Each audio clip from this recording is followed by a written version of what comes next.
వాటన్నిటిని కూడా అధిగమించడం కోసము ఆలోచన చేసేదే కదలని విశ్వాసం. హల్లెలూయా. కదలని విశ్వాసంలో ఎప్పుడైతే ఒక విశ్వాసీ జీవితము ముందుకు కొనసాగుతుందో అప్పుడు నిజమైన ఒక క్రైస్తవుని యొక్క జీవితము ఒక విశ్వాసీ జీవితంలో ప్రారంభించినట్టు. హల్లెలూయా. అందుకని యేసుక్రీస్తు ప్రభువారు కూడా ఈ భూమి మీద ఉన్నప్పుడు అనేక మార్లు శిష్యులైన వారిని విశ్వాసం లేని మూర్ఖతరం వారులారా అంటాడు. ఇతను కొంతమందిని చూసి వీరిలో ఎన్నడూ కూడా ఇలాంటి విశ్వాసం ఉండదని నేను ఎప్పుడు కూడా చూడలేదు అంటాడు. సో విశ్వాసాన్ని దేవుడు ఎప్పుడు కూడా కోరుకుంటాడు. అందుకని ఏప్రిల్కి రాసిన పత్రిక 11వ అధ్యాయం 6వ వచనంలో ఈ విధంగా సెలవిస్తుంది. చదవండి. మొదటి ఏప్రిల్కి రాసిన పత్రిక 11వ అధ్యాయం 6వ వచనం, విశ్వాసం లేకుండా దేవునికి ఇష్టడై ఉండడం అసాధ్యము. దేవుని యొద్దకు వచ్చేవాడు ఆయన ఉన్నాడని తన వెదుకు వానికి బలము దయచేవాడని నమ్మవలెను కదా. ఇక్కడ దేవుడు ఆయన ఏమి కోరుతున్నాడంటే విశ్వాసం మాత్రమే కోరటం లేదు. విశ్వాసం లేకుండా దేవుడికి ఇష్టడై ఉండడం అసాధ్యమని ఆయన మాట్లాడుతూ ఆయన ఏమి కోరుకుంటున్నాడంటే ఒక విశ్వాసం యొక్క జీవితంలో ఆయన నమ్మిన వారితో ఆయన మాట్లాడే మాట ఏమిటంటే, అయ్యా నీవు నా దగ్గరకు వస్తున్నావు, మంచిదే. నీవు నన్ను నమ్ముకుంటున్నావు, మంచిదే. అయితే నీవు నా దగ్గర నుంచి ఏమి కోరాలంటే నేను ఫలము దయచేయగలిగిన దేవుడినని నీవు ఏం చేయాలంటే నమ్మాలి. దానినే విశ్వాసము అంటాం. అయితే ఈ రాత్రి ఒక 3 భక్తులను నేను మీ ముందుకు తీసుకొచ్చి పరిచయం చేయడానికి ప్రయత్నం చేస్తాను. వారి జీవితంలో విశ్వాస యాత్రలో వారు కొనసాగిస్తున్నప్పుడు వారు ఏ విధమైన శ్రమలలో ఏ విధమైన విశ్వాసములో వారు కొనసాగించారు, ఆ విశ్వాసం వారి జీవితంలో ఏ విధముగా కార్యము మార్చబడింది, లేదంటే గొప్ప రక్షణ ఏ విధంగా మార్చబడిందో కొన్ని విషయాలు తెలుసుకోవడానికి మనము ప్రయత్నం చేద్దాం. విశ్వాసం గురించి మనం ఆలోచన చేస్తే బైబిల్ గ్రంథంలో మనం అనేక మార్లు ఒక భక్తుల గురించి మాట్లాడుతా వినడం కూడా చూస్తాం. పౌలు భక్తుల గురించి. ఈ పౌలు భక్తులు ఏమంటాడంటే 2 తిమోతికి రాసిన పత్రిక 4వ అధ్యాయం 7వ వచనంలో చదవండి. 2 తిమోతికి రాసిన పత్రిక 4వ అధ్యాయం 7వ వచనం, మంచి పోరాటము పోరాడితిని, నా కొరకు కడముట్టించితిని. హల్లెలూయా. అతడు అనేది ఏమిటంటే అతని జీవితం అయిపోయింది. అతడు మంచి పోరాటం పోరాడాడు. అతడి జీవితంలో ఆ పోరాటంలో కూడా అతడు కడముట్టించేసాడు. కానీ ఆ కడముట్టించేసే సమయంలో కూడా అతడు ఏమి మాట్లాడుతున్నాడు, ఏమి సెలవిస్తున్నాడంటే ఆ విశ్వాసము నేను కాపాడుకుంటే. ఏం కాపాడుకున్నట్ట? విశ్వాసమును కాపాడుకున్నాడు. ఏమి కాపాడుకోవాలయ్యా? ఈ రాత్రి మన వ్యక్తిగత జీవితంలో అంటే ఈ లోకంలో ధనమైన, బంగారమైన, ఏ భూమైనా, ఏది ఏమైనా నీకు కొంత మట్టుకే ప్రయోజనకరముగా ఉపయోగకరముగా పనిచేస్తుంది. కానీ పరలోక రాజ్యంలోనికి ఒక మనిషి ఎంటర్ అవ్వడానికి, పరలోక రాజ్యమును కూడా ఈ భూమి మీద ఒక మనిషి జీవితంలోనికి చేయించుకోవడానికి ఒక గొప్ప తాళం చెవి ఏమిటంటే ఒక విశ్వాసం యొక్క జీవితంలో విశ్వాసం. హల్లెలూయా. ఇక్కడ పౌలు భక్తుడు అతని యొక్క మంచి పోరాటం పోరాడాడు. ఒక మంచి పరుగు పరిగి కలిగిన జీవితం జీవించాడు. అంత మాత్రమే కాదు, అతని జీవితం ముగించే సమయంలో కూడా అతను ఏమంటాడంటే, అతడు సెలవిస్తున్న మాట ఏమిటంటే నా విశ్వాసం నేను కాపాడుకుంటుని. ఎలాంటి సమయంలో ఆ యొక్క విశ్వాసం నా వ్యక్తి కాపాడుకున్నాడో అది తెలుసుకోవాలి. మనము ఆ విశ్వాసం అనేదాన్ని చాలా సాధారణంగా సామాన్యంగా ఓకే పౌలు భక్తులు అతని యొక్క విశ్వాస జీవితాన్ని కాపాడుకున్నాడంట అనేలాగా మనము కనుక చదువుకుంటే వెళ్ళిపోతే సామాన్యముగానే కనపడుతుంది. దేవుని యొక్క మాటలు ఎప్పుడు కూడా మనము అసాధారణమైన దానిగానే చూసుకోవాలి. హల్లెలూయా.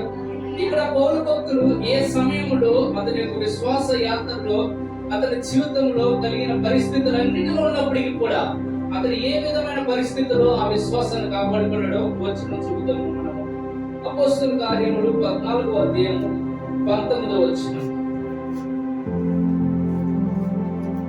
అపోస్తలుల కార్యములు 14వ అధ్యాయం 19వ వచనం. అంత్యొకయ నుండి యూదులు వచ్చి జన సమూహములను వారి పక్షమున చేర్చుకుని పౌలు మీద రాళ్ళు రువి అతడు చనిపోయిన అనుకుని ఎలాంటి పరిస్థితి ఉన్నదండి. అతడు చివరిగా మాట్లాడుతున్న మాట ఏమిటి? నేను మంచి పోరాటము పోరాడి తిని, నా పరుగు నేను కడగొట్టించి తిని, నా విశ్వాసం కాపాడుకుంటే. ఎలాంటి సమయంలో ఆ వ్యక్తి ఆ యొక్క విశ్వాసమును కాపాడుకున్నాడంటే, అంత్యొకయ నుండి అతనిని సంహరించడానికి, అతనిని నాశనం చేయడానికి, అతన్ని నక్కి చేయడానికి అనేక మంది వచ్చి ఆ ప్రాంతంలో ఉన్న వారందరూ కూడా అనేకులను వారి పక్షమున చేర్చుకున్న తర్వాత అక్కడున్న రాళ్లను పట్టుకుని ఆ రాళ్లతో పౌలును ఏం చేశారంటే రాళ్లతో కొట్టి కొట్టి కొట్టి అతడు చనిపోయాడు. అంటే అతడు ఎలా కనపడుతుందో చనిపోయిన స్థితిలోనికి వెళ్ళిపోయాడు. రాళ్లతో కొట్టిన బట్టి, ఆ రాళ్లతో కొట్టిన బట్టి ఆ మనిషి చనిపోయిన స్థితిలోనికి వెళ్ళిన తర్వాత వారందరూ వీడు చనిపోయాడు అనుకుని ఏం చేశారంటే ఆ యొక్క పట్టణములకు బయటకు వీడ్చేశారంట. బయటికి ఏం చేశారు? ఏడ్చి ఆరేశారంట. అక్కడ ఏం జరుగుతుంది? ఇక్కడ ఏం చెప్పడానికి ప్రయత్నం చేస్తున్నాడు దేవుడు అంటే, ఈ రాత్రి మన విశ్వాసము యాత్రలో కూడా మనము కదలని విశ్వాసం చేత నిలకడగా ఉండాలి. హల్లెలూయా.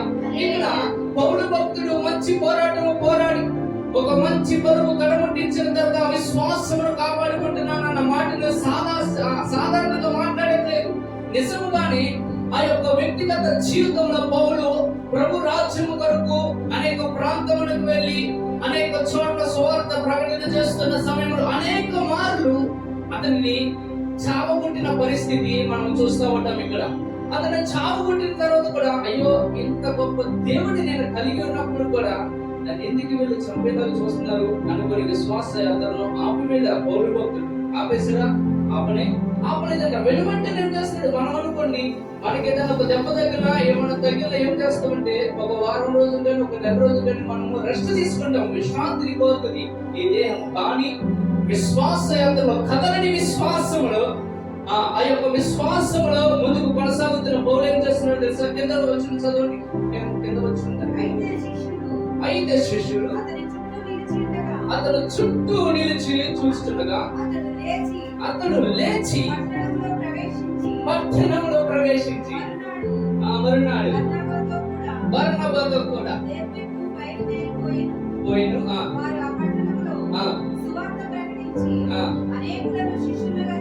హల్లెలూయా. అసలు పౌలుకి అతను రాళ్ళతో కొట్టి చంపేంత చచ్చిపోయేంత దెబ్బలు తగిలినప్పటికీ కూడా వారందరూ కూడా రాళ్ళతో రువ్వి కొట్టి కొట్టి కొట్టి వీడు చచ్చిపోయాడు అనుకుని వారే అక్కడ చంపడానికి వచ్చిన వారే అక్కడ చనిపోయాడు అనుకుని వెలుగులో బయట పడవేసిన తర్వాత కూడా ఈ వ్యక్తి దిక్కున లేచి వారందరి మధ్యలో మరలా అయ్యో ఇంత గొప్ప దేవుడిని నేను కలిగి ఉన్నప్పుడు మీరు ఎందుకంటే నన్ను చంపుతున్నారనే ప్రశ్న వేయలేదు. కానీ ఇంత గొప్ప దేవుడిని నేను కలిగి ఉన్నప్పుడు కూడా నాకే ఎందుకని ఈ వేదన అనుకోలేదు. కానీ ఇంత గొప్ప దేవుడిని నేను కలిగి ఉన్నప్పటికీ కూడా నాకే ఎందుకని ఈ శత్రువుడుగా నా కొడుకు నిలబడవలసిన వారే నాకే ఎందుకు శత్రువులుగా నిలబడ్డారనే ఆలోచన అతను చేయలేదు. కానీ వెంటనే దిక్కున లేచి మరి ఒక దినమున సువార్త సేవలో ముందుకు కొనసాగి ఉంటాడు. హల్లెలూయా. హల్లెలూయా. చూడండి, కదలని విశ్వాసాన్ని దేవుడు ఎప్పుడు కూడా బహుగా మహిమపరుస్తాడు జనముల ఎదుట. హల్లెలూయా. చూడండి, అపొస్తలుల కార్యము 28వ అధ్యాయము 3వ వచనం దగ్గర నుంచి ఈ సువార్త ప్రయాణంలో పౌలు కొనసాగింపబడిన తర్వాత కొన్ని దినములకు అతడు బందీగా మార్చబడ్డాడు. అతను వేరే ఒక ప్రాంతాలకు వాడలు తీసుకుని వెళ్తున్న సమయంలో విచిత్రమైన సంఘటన జరిగింది. ఇక్కడ దేవుడు ఏ విధంగా పనిచేస్తున్నాడు చూద్దాం అతని జీవితంలో.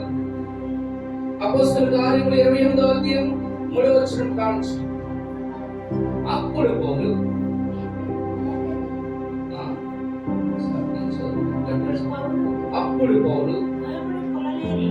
మోపుడు కొలలేని ఒక సర్పము బయటకు వచ్చి అతని చేయి పట్టెను.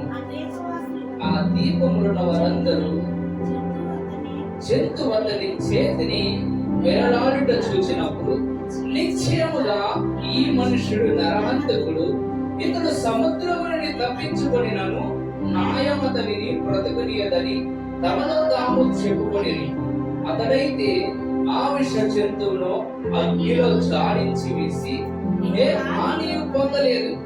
వారతని శరీరము వాచును లేక అతడు అకస్మాత్తుగా పడి చచ్చును అని కనిపెట్టుచుండరి. చాలాసేపు కనిపెట్టుచుండిన తరువాత అతనికి ఏ హాని కలగకుండా చూచి ఆ అభిప్రాయము మాని ఇతడు ఒక దేవత అని చెప్పసాగింది. ఇక్కడ ఏమి జరుగుతుంది? ఇంతకు ముందు ఒక వచనంలో మనం చూసుకుని వచ్చాం. 14వ అధ్యాయంలో ఏం చదువుతుంది అక్కడ? అంత్యోక్య నుంచి యొప్పనియ నుండి అనేకులు చందన రాళ్లతో రోమి కొట్టిన తర్వాత చచ్చిపోయాడని బయటకు పరవేసిన తర్వాత దేవుడు అయినప్పటికీ కూడా వెంటనే దిక్కున లేచే కృపను అనుగ్రహించి అతని మరి ఒక దినములకు నడిపించి సువార్త ప్రయాణంలో ముందుకు కొనసాగించిన తర్వాత కొంతకాలం అయిపోయిన తర్వాత మరలా ఇతను బందీ గృహంలోనికి వెళ్ళిన తర్వాత ఒక దీపంలో అనేక మధ్యలో ఇతను ఏం చేస్తున్నాడంటే అక్కడ ఒక గొప్ప తుఫాను రాగా ఆ తుఫానులో ఆ వాడంతా కూడా బద్దలైపోయిన తర్వాత అక్కడ జరుగుతుంది ఈ సంఘటన. అక్కడ కూడా పౌలు యొక్క మంచు కొరుకునే వాళ్ళు లేరు. అక్కడ ఉన్నారా?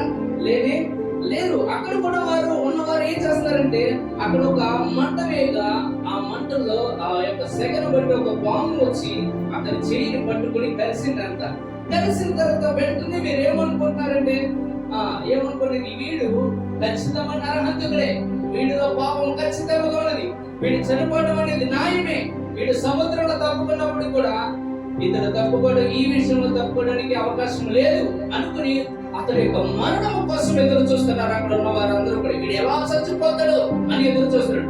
అయినప్పటికీ కూడా దేవుడు ఏం చేశాడు? అతనిలో గొప్ప రక్షణను ఆరంభించాడు.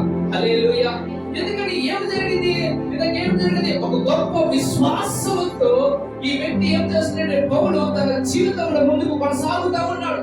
విశ్వాసంతో ఎప్పుడైతే ఒక విశ్వాసి జీవితం ముందుకు కొనసాగింపబడుతుందో అది సముద్రమైన ఎలాంటి పరిస్థితి ఈ రోజు చనిపోయిన స్థితిలో ఉన్నప్పటికీ కూడా దేవుడు ఏం చేస్తాడంటే దిక్కున లేచి నడవగలిగిన సామర్థ్యం ఇస్తాడు. హల్లెలూయా. దిక్కున లేచి నడవగలిగిన సామర్థ్యం ఇవ్వడం మాత్రమే కాదు, ఆయన పనిచేసే కృపను కూడా మరలా విడుదల చేస్తాడు ఆయన. హల్లెలూయా. ఇక్కడ పాము కరిచిన తర్వాత ఒక మనిషి బ్రతకడం అనేది అసాధ్యము. అక్కడ ఉన్న వారి కంటికి పాము కరిచిన తర్వాత ఒక మనిషి బ్రతకడం అనేది అసాధ్యంగా కనబడుచున్నది. అసాధ్యమైనది జరిగినప్పటికీ కూడా దేవుడు పౌలు జీవితంలో ఆ విశ్వాసం బట్టి ఆ వ్యక్తిని సజీవులు లెక్కలో నిలిపాడు. హల్లెలూయా. ఈ రాత్రి నీ పరిస్థితి ఎలాంటిది ఏదైనా కూడా నీ చుట్టుపక్కల ఉన్న వారందరూ ఎప్పుడు వీడు చచ్చిపోతారు అని ఎలాంటి ఆలోచనతో ఒకవేళ నీ జీవితంలో కోరుకుంటున్నారేమో, ఒకవేళ నీ శత్రువుల వలె నీ బంధువులే నిన్ను నాశనం చేయడానికి నిలబడుతున్నారేమో, అయినప్పటికీ కూడా నీవు కదలని విశ్వాసము చేత నీ జీవితంలో కొనసాగించు. కదలని విశ్వాసముతో నీ జీవితంలో కొనసాగించగలిగినట్లయితే నువ్వు ఈ రాత్రి చనిపోయిన స్థితిలోకి వెళ్ళినప్పటికీ కూడా మరలా నీ జీవితంలో ఈ లోకంలో అసాధ్యంగా కనబడే దాన్ని సాధ్యముగా మార్చి నేను వారి ఎదుటే నిలబెట్టగలిగిన వాడే దేవుడు. హల్లెలూయా. అదే విధముగా ఈ రాత్రి మీ జీవితంలో దేవుడు బహుగా అసాధ్యమైన వాటితో మిమ్మల్ని తృప్తిపరచును గాక, అసాధ్యమైన వాటితో మిమ్మల్ని ముందుకు నడిపించును గాక.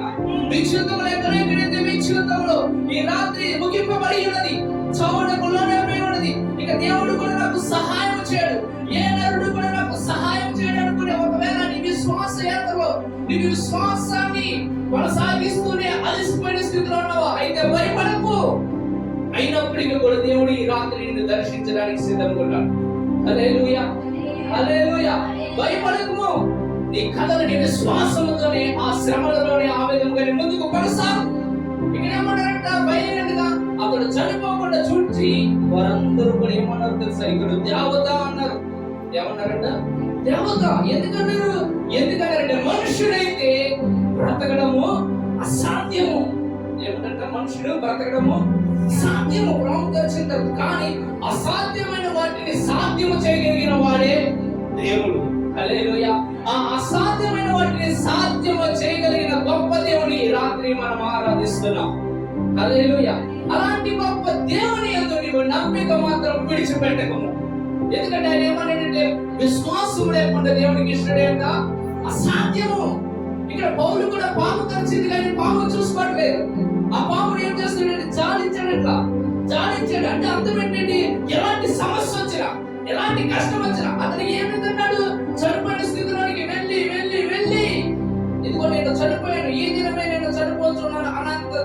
కూడా వెళ్ళినప్పుడు కూడా దేవుడు అతని సజీవ లెక్కలో నిలుచుటను చూసి విశ్వాసం అనేది ఆరిపోలేదు. ఇక పౌలు జీవితంలో ఎలాంటి విశ్వాసం ఉందంటే, ఏది ఏమైనా దేవుడు నన్ను ఏర్పాటు చేసిన ఏర్పాటు చొప్పున నన్ను పామే కరవని, సింహమే కరవని, లేదంటే ఎలాంటిది ఏదైనా అనేకులు వచ్చి నన్ను తలకి మీద ఏదైనా నరికివేసిన, రాళ్ళతో కొట్టిన, నన్ను చంపగలిగిన ఆయుధం అనేది లేనే లేదు అనేటువంటి విశ్వాసంలోకి వచ్చేసాడు పౌలు. సో అలాంటి జీవితం అనే దేవుడు ఏం కోరుకుంటాడంటే మనలో నుంచి మనం కోరుచున్నాడు. ఈ రాత్రి మనము దేవుని నమ్ముతాం అంటే ఏదో నార్మల్గా నమ్మడం కాదు. మన దేవుడు అసాధ్యమైన వాటిని సాధ్యం చేయగలిగిన దేవుడు. నీవు విశ్వాసం ఉంచుతున్న దేవుడు ఆయన మృతులను సహితం కూడా సజీవంగా చేయగలిగిన వాడు. హల్లెలూయా.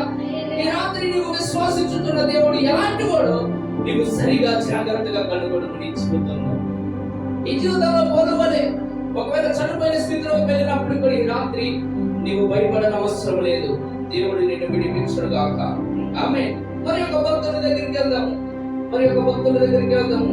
దానియేలు గ్రంథము 3వ అధ్యాయము 16-17 వచనం. ఇక్కడ ఒక విషయాన్ని నేను మీకు జ్ఞాపకం చేస్తాను. ఇక్కడ నెబుకద్నెజరు అనే ఒక రాజు ఉన్నాడు ఈ ప్రాంతంలో. నెబుకద్నెజరు అనే రాజు ఏం చేశాడంటే ఒక గొప్ప విగ్రహం చేసి ఆ విగ్రహంకు నమస్కరించమని అక్కడ ఉన్న వారందరినీ కూడా మాట్లాడుతుండగా అందరూ నమస్కరిస్తారు. ఆ నమస్కరిస్తున్న సమయంలో కూడా ఒక ముగ్గురు ఉన్నారు. వారి కదలని విశ్వాసం చేత జీవితంలో కొనసాగిస్తున్నవారు, దేవుడికి ఒక మంచి విశ్వాస యాత్రను కొనసాగిస్తున్నవారు, దేవుని యందు మంచి నమ్మిక కలిగిన వారు, దేవుడిని మాత్రమే ఆరాధించుటకు వారి జీవితంలో అప్పగించుకున్నవారు. వారి పేరు షడ్రకు, మేషకు, అబేద్నెగో అనే వారు ముగ్గురు ఉన్నారు.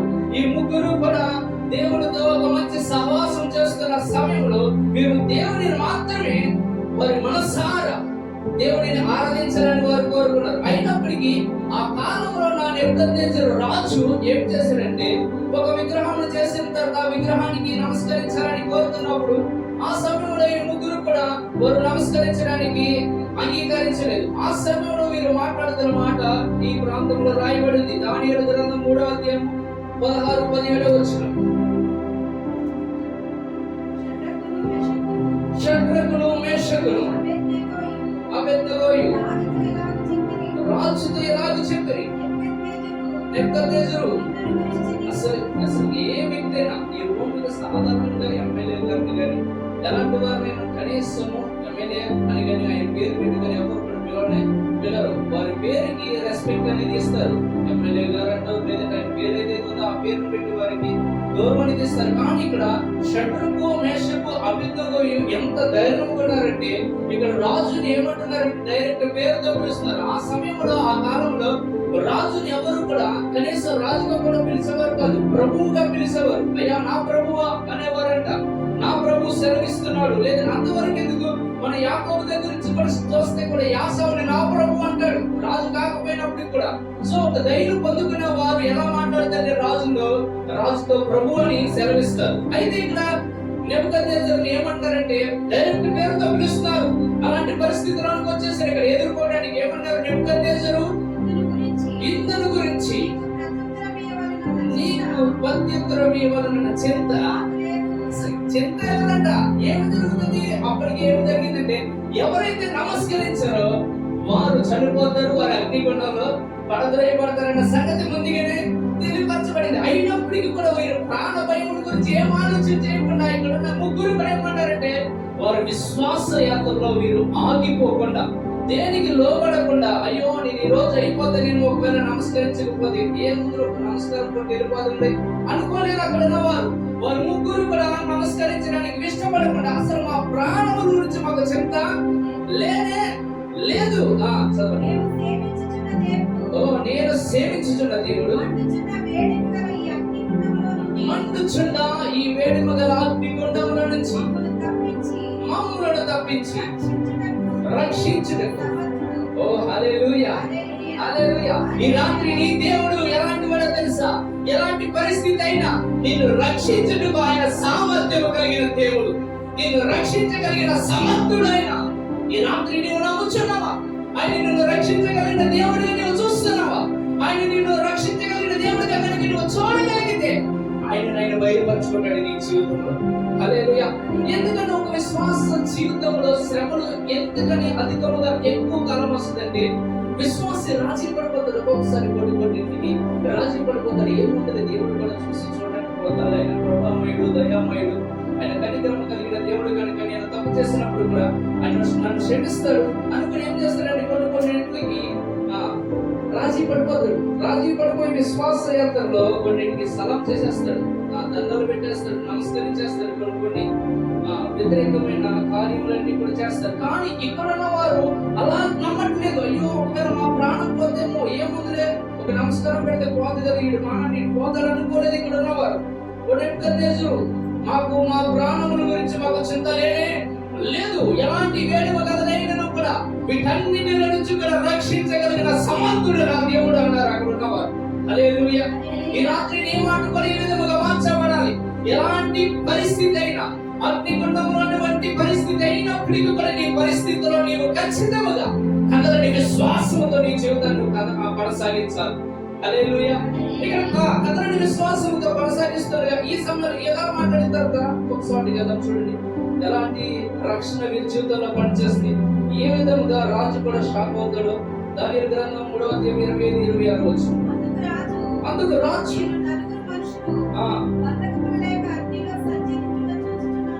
హల్లెలూయా. ఎప్పటి వరకు ముగ్గురే ఆ అగ్నిగుండంలోనికి వెళ్ళినప్పుడు ముగ్గురుగానే వెళ్ళారు.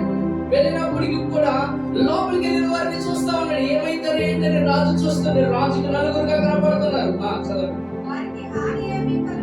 వారికి హాని ఏమీ కలగలేదు. హల్లెలూయా. హల్లెలూయా. ఇక్కడ బాగా దేవతల రూపం, ఏ రూపము? దేవతల రూపం కలిగిన వాడు వారి మధ్య నిలిచాడు. ఇంతకు పౌరుడేమన్నాడు, వీడు దేవత అన్నారు. ఏమన్నారు? వీడు దేవత అన్నారు. ఎందుకని అసాధ్యమైనది వారి మధ్య జరిగింది. ఇక్కడ అసాధ్యమైనది జరుగుతుంది. అన్ని వేల మంది మధ్యలో ఆయన కథలని విశ్వాసం చేత షడ్రకు మేషకు అబేద్నెగో వారందరూ కూడా మంచి విశ్వాసముతో, వారి విశ్వాసముతో మా ప్రాణముల గురించి మాకు చింత లేదు, మా దేవుడు మమ్మల్ని రక్షించగలిగిన సమర్థుడు అని మాట్లాడుకున్న తర్వాత ఆ దేవుడు వారి మధ్య ఎలా నిలబడ్డాడంటే దేవతలుగా కనబడుతున్నాడంట. హల్లెలూయా. ఎలా కనిపిస్తున్నాడు? దేవతలు అంటే దేవతలు వారు అంటే ఆ కాలంలో వారు గట్టిగా ఆ విధంగా కనబడుతున్నారు. కానీ ఆయన ఏమైనాడు? దేవుడే ఉన్నాడు. దేవుడే వారి మధ్య నిలబడ్డాడు. ఇంగ్లీష్ ఏముంటుందంటే లార్డ్ అని రాయబడి ఉంటుంది, ప్రభు అని రాయబడి ఉంటుంది, గాడ్ అని రాయబడి ఉంటుంది. కానీ మనకి తెలుగు దాంట్లో ట్రాన్స్లేషన్ చేసినప్పుడు దైవం కాస్త ఏం చేస్తారంటే దేవతగా రాస్తా వచ్చారు కొన్ని చోట్ల. అయితే ఇక్కడ మనం పరిశీలన చేసి గమనించాలి. వారి మధ్యలో నిలిచిన ఆ యొక్క దేవుడిని చూసి నెబుకద్నెజరు షాక్ అయిపోయాడు. ఏమంటారు చూడండి ఒకసారి. 26 నెబుకద్నెజరు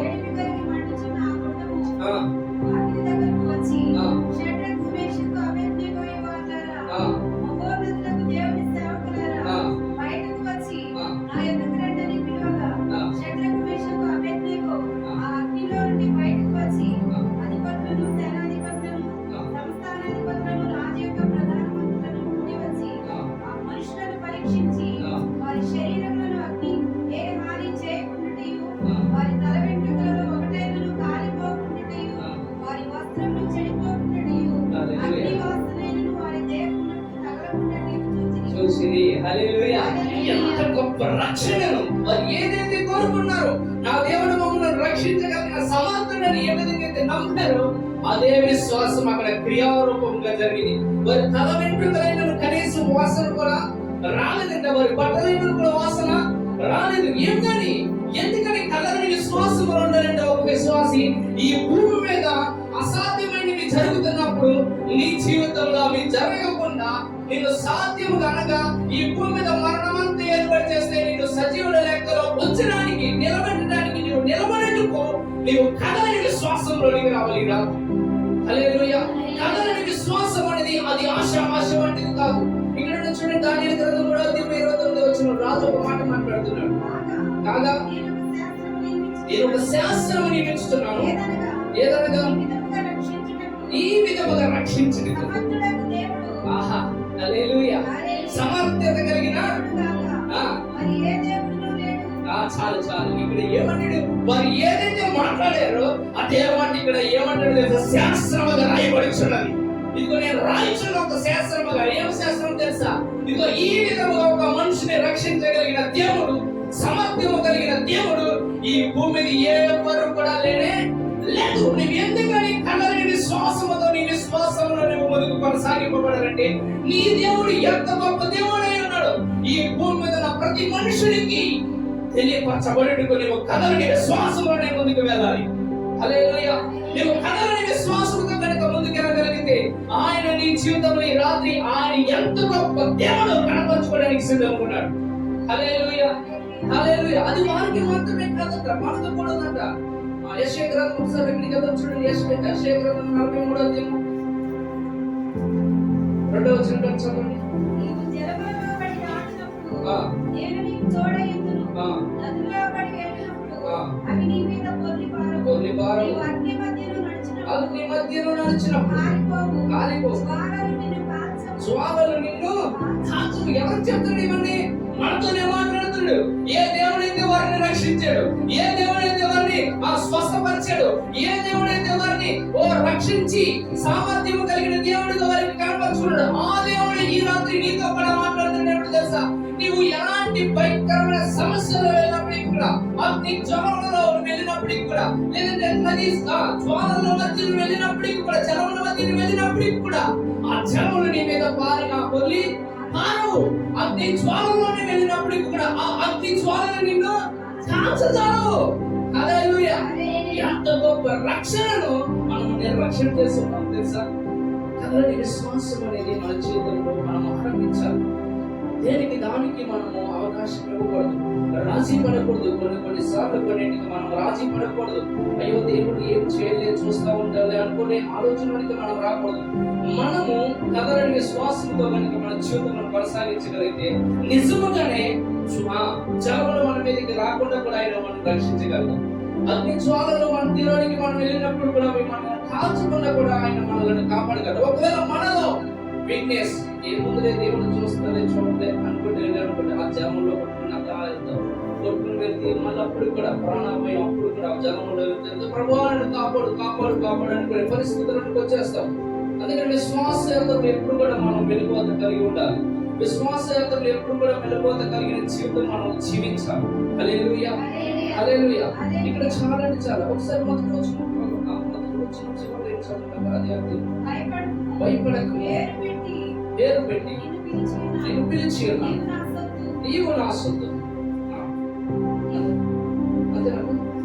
నీవు నా సొత్తు, నేను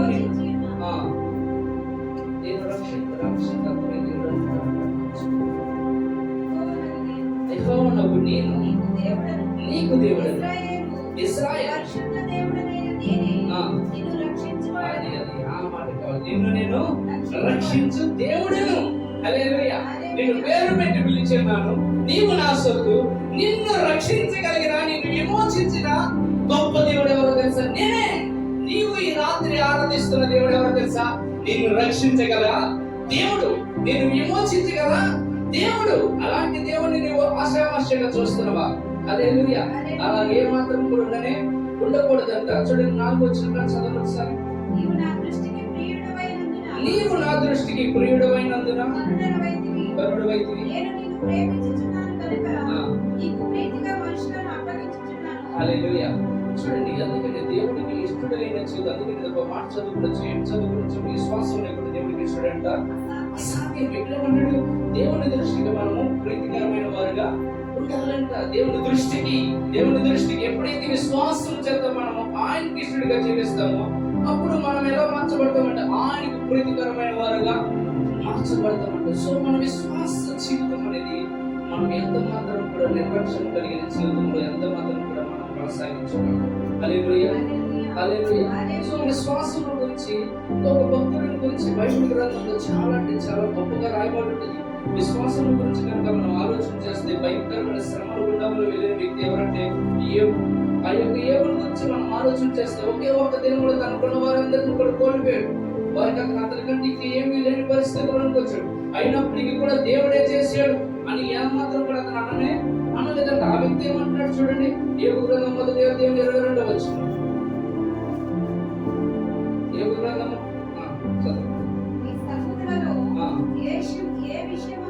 ఏ విషయమందును ఏబు ఏ పాపం చేయలేదు. ఏబు ఏ పాపం కూడా చేయలేదు. దేవుడు నాకు అన్యాయం చేసినది చెప్పలేదు. అబ్బా, ఏమన్నాడు? దేవుడు నాకు అన్యాయం చేశాడని చెప్పలేదు. మనం కనుక ఆలోచన చేస్తే విశ్వాసం యొక్క జీవితంలో మనకున్న వారందరూ పోయినా, లేదంటే ఏది ఏమైనా ఒక్కొక్కసారి కొన్నిసార్లు ఏమనుకుంటామంటే మనం దేవుడే ఇది చేశాడు అనుకుంటాము.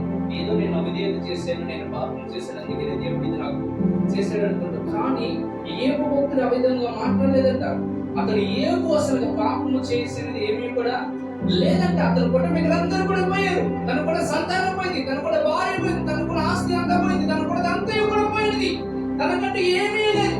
అన్ని పోయినప్పటికీ కూడా అతని యొక్క మాట ఎలా ఉందంటే, దేవుని ఎంత మాత్రం కూడా తృణీకరించడం లేదు. ఇక్కడ దేవుని ఎంత మాత్రం కూడా తృణీకరించడం లేదు. ఆయనకి వ్యతిరేకంగా మాట్లాడట్లేదంటే, దేవుడే నాకు ఇది చేశాడని ఆ వ్యక్తి ఎంత మాత్రం కూడా అనట్లేదు కదా. కానీ ఏమంటున్నాడు తెలుసా? యోబు గ్రంథం 23:10-11 వచనములు. యోబు నడుచు మార్గము ఆయనకు తెలియదు. నేను నడుచు మార్గములు ఆయనకు తెలియను. ఆయన నన్ను శోధించిన తర్వాత, ఆయన నన్ను శోధిస్తున్నాడు అనుకుంటున్నాను. ఒకవేళ శోధించిన తర్వాత అయినప్పటికీ కూడా నేను సువర్ణముగా కనబడుదును. నా పాదములు ఆయన అడుగుజాడలలో నేను ఇటు అటు తొలగక ఆయన మార్గమును అనుసరించితిని. హల్లెలూయా. ఎందుకని యోబు జీవితము అంత భయంకరంగా మరలా కట్టబడిందంటే ఈ వాక్యము చాలా జాగ్రత్తగా అర్థం చేసుకోవాలి. ఆ వ్యక్తి ఏం చేస్తున్నాడు తెలుసా? సువర్ణంగా నేను మార్చబడతా ఈ శోధనన్నిటిని కూడా అనుభవించి ఈ అగ్నిగుండములోనికి వెళ్తా. నేను ఈ అగ్నిగుండము వంటి శ్రమలన్నిటిని కూడా నేను అనుభవిస్తాను. నేను మరలా సువర్ణంగా మార్చబడతా. అందుకని నేనేం చేస్తాను తెలుసా? నేను అటు కానీ ఇటు కానీ తిరగను, తొలగను. అంటే ఏంటి? విశ్వాసంలో పడిపోవడం లేదు. ఇక్కడ విశ్వాసంలో ఈ వ్యక్తి నలిగిపోవడం లేదు, ఆగిపోవడం లేదు. అతడు కదలే విశ్వాసంలో ఉన్నాడు. ఏమి ఎలా ఉన్నాడంటే కదలని విశ్వాసంలో అటువైపు కానీ ఇటువైపు కానీ తొలగిపోకుండా, అయ్యో ఈ దేవుడు నన్ను రక్షించలేదు, వేరొక దేవుడు నన్ను రక్షిస్తాలే అని ఆ దేవుడి దగ్గరికి వెళ్ళలేదు. అయ్యో ఈ మనుషుడు ఏ దేవుడు కూడా లేడు, ఇంకా దేవుడైన వాడు లేడు ఈ భూమి మీద అనే ఆలోచనకి రాలేదు. ఒక మనుషుడి దగ్గరికి వెళ్ళలేదు, ఎవరి దగ్గరికి వెళ్ళలేదు, ఒక రాయి దగ్గరికి వెళ్ళలేదు, ఒక రప్ప దగ్గరికి వెళ్ళలేదు, ఒక చెట్టు దగ్గరికి వెళ్ళలేదు, ఎక్కడికి వెళ్ళలేదు. అంత కోల్పోయినప్పటికీ కూడా తన శరీరం అంతా కూడా పుల్లుతో నింపబడిన తర్వాత కూడా తన శరీరం అంతా కూడా నాశనానికి వెళ్ళిపోయిన పరిస్థితుల్లో మరణపు అంచులోనికి వెళ్ళినప్పటికీ కూడా యెహోవా ఇచ్చిన యెహోవాని తీసుకున్నటువంటి ఆలోచన వచ్చినప్పటికీ కూడా అతని యొక్క విశ్వాసంలో అతని కథలని జీవితంలోనే కొనసాగించాడు. అతను అటు గాని ఇటు గాని తొలగకుండా ఆయన మార్గంలోనే ఉన్నాడంట. హల్లెలూయా. ఈ రాత్రి మనం కూడా అటువైపు కానీ ఇటువైపు కానీ ఎటు కూడా తొలగకుండా ఈ విశ్వాస యాత్రలో కథలని వారంగానే మనం కొనసాగించాలి. అప్పుడు ఏం జరుగుతుందో తెలుసా? చూడండి 42వ అధ్యాయం 12-13 వచనం. యోబు గ్రంథం 42వ అధ్యాయం 12-13 వచనం. చూడండి, యెహోవా యోబును ఏం చేస్తాడు? విశ్వాసంలో, గొప్ప విశ్వాసంతో యోబు నువ్వు కథలని విశ్వాసంతో నీ జీవితంలో కొనసాగించావు కదా. సో నీ జీవితంలో నేను ఏం చేస్తాను తెలుసా? గొప్ప సమకూర్పుని తీసుకొస్తాను, గొప్పగా నేను సమకూరుస్తాను అని ఏం చేస్తాను తెలుసా?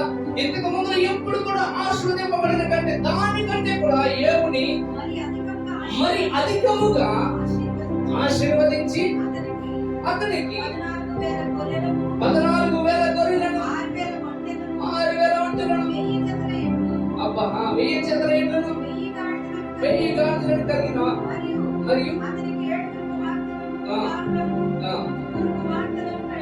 హల్లెలూయా. ఏదైతే పోగొట్టుకున్నాడో వాటిని మరలా దేవుడు ఏం చేస్తుంది? అతని విశ్వాసం చేత యోబు నిలుచుటను చూసి గొప్పగా అతన్ని సమకూర్చాడు. మరలా గొప్పగా అతన్ని సమకూర్చాడు ఆయన. హల్లెలూయా, హల్లెలూయా. ఈ రాత్రి ఒకవేళ నా జీవితంలో నీ జీవితంలో కూడా దేవుడు పనిచేయడేమో అనుకుంటున్నావా? అయితే దేవుడు మరి ఒకసారి వచనం చూపిస్తున్నాడు. చూడండి, యాకోబు రాసిన పత్రిక 5వ అధ్యాయం 10-11 వచనంలో ఇవన్నీ తెలుసుకున్న తర్వాత ఏమో తెలుసుకోవాలి. ఎందుకని యోబుని ఆశీర్వదిస్తాడా? చంద్రుడు మేషుడు అవేదిగోను మాత్రమే ఆయన కాపాడతాడా? ఇంకా ఎవరున్నారు? పౌరులు మాత్రమే కాపాడతాడు. మనకు పనిచేయడా? ఆయన మనలో పనిచేయడా? నో, అలా అనుకోకూడదు. ఏం చేస్తాడు చూడండి. చదవండి 5వ పత్రిక, యాకోబు రాసిన పత్రిక 5వ అధ్యాయం 10-11 వచనం. నా సహోదరులారా బోధించిన ప్రవక్తలను ప్రభువు నామమున బోధించిన ప్రవక్తలను శ్రమానుభవములు ఓపికకు మాదిరిగా పెట్టుకొని అసలు ఈ మాటలు చదివినప్పుడు మనం అందరూ ఏమనుకుంటామంటే ఓకే ఈ శ్రమలన్నీ జరుగుతాయి, ఈ శ్రమలో వారు ఏ విధంగా అయితే శ్రమను అనుభవించి బాధలో ఉన్నారో అదే విధంగా మనకు కూడా వస్తాయి అనుకుంటాం. కాదు, ఇక్కడ ఏమంటాడంటే మనం ఎందుకని మాదిరిగా పెట్టుకోవాలంటే వారు శ్రమానుభవం కూడా ఏ విధంగా అయితే కదలని విశ్వాసం ఉన్నప్పుడు దేవుడు ఏ విధంగా అయితే వారిని విడిపించాడో అదే విధంగా మనలను కూడా దేవుడు విడిపించగలడన్న గొప్ప మాటను మనకు తెలియపరుచున్న ఓపిక కలిగి ఉండేటంటే అర్థం ఏంటంటే నిశ్చయముగా మనకు విడుదల ఉన్నదన్న దానికి అర్థం అది. హల్లెలూయా. చూడండి ఏదో వచ్చిన సహించిన వారిని ఈ రాత్రి మనం ఎవరంటే మనము ధన్యులము. ఈ విశ్వాస యాత్రలో కదలని జీవితంలో మనం కొనసాగింపగలిగినట్లయితే దేవుడు ఏమంటే తెలుసా మనకు ఒక ట్యాగ్ చేస్తాం, మనము ధన్యులము, నీవు ధన్యుడు అంటాడైనా. చదవండి. మీరు ఏమి యొక్క సహనం గురించి విన్నారు కదా, ఆయన ఎంతో జాలియు కనికరం గలవాడని మీరు తెలుసుకుని ఉన్నారు. నా సహోదరులారా, చాలు చాలు, ఇక్కడ వరకు చాలు. ఇప్పటి వరకు ఏం తెలుసుకున్నాం? మనం దేవుడి గురించి తెలుసుకున్నాం. అతను ఎలా ఉన్నాడంటే సహనభావంతో ఉన్నాడంట, సహనంతో ఉన్నాడంట. సహనంతో ఏం చేశాడు తెలుసా? తొలగి ఏం చేశాడంటగా ఏం చదువుకున్నాం? అతను బహుగా దేవుడు ఆశీర్వదించాడంట, అధికముగా. ఎందుకంటే ఎప్పుడు కూడా ఆశీర్వదించినంత గొప్పగా అతనిని ఆశీర్వదించాడంట. ఈ రాత్రి ఆశీర్వాదం నీ జీవితంలోని కూడా విడుదలవడానికి సిద్ధపడది. అదే ఆశీర్వాదం